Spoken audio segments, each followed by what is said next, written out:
નમસ્કાર મિત્રો, આજે આપણે વાત કરીશું એક એવા દિવસની જે નવો વર્ષ શરૂ થવાના એક દિવસ પહેલાં આવે છે.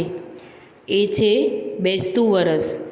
એક એવો દિવસ જે હિન્દુ પરંપરામાં ખૂબ જ મહત્ત્વ ધરાવે છે.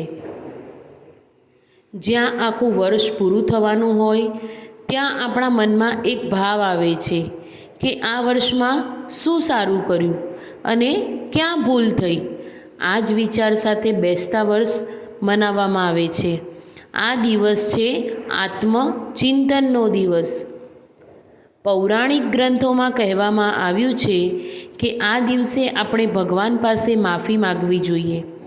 હે ઈશ્વર, જો આપણે કોઈની સાથે ખોટું કર્યું હોય તો અમને માફ કરજો, અને સાથે જેને આપણે દુઃખ આપ્યું હોય તેમને પણ દિલથી માફી આપવી જોઈએ.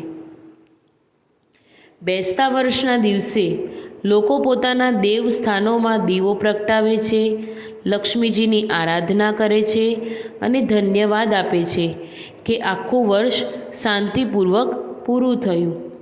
ગુજરાતમાં તો આ દિવસને નૂતન વર્ષના પૂર્વ સંધ્યા તરીકે પણ ઓળખવામાં આવે છે.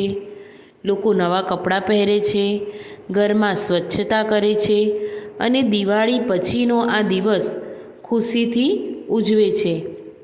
પૌરાણિક માન્યતા મુજબ કહેવામાં આવે છે કે આ દિવસે યમરાજ પોતાના દ્વાર બંધ રાખે છે. તેથી જ આ દિવસ શુભ કાર્યો માટે શ્રેષ્ઠ ગણાય છે.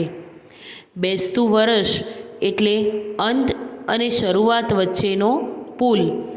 એક અંત જે ભૂતકાળને વિદાય આપે છે અને એક શરૂઆત જે નવા આશા, ઉર્જા અને આનંદ સાથે આવે છે. તો મિત્રો, આ બેસતા વર્ષના દિવસે ચાલો આપણે પણ જૂના વર્ષની દરેક નારાજગી, દુઃખ અને ભૂલને પાછળ મૂકી નવું વર્ષ પ્રેમ, સકારાત્મકતા અને શાંતિથી શરૂ કરીએ.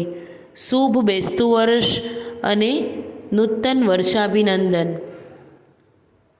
તો મિત્રો, તમને આ વિડીયો ગમ્યો હોય તો લાઈક કરો, શેર કરો અને ચેનલને સબસ્ક્રાઈબ કરવાનું ભૂલતા નહીં.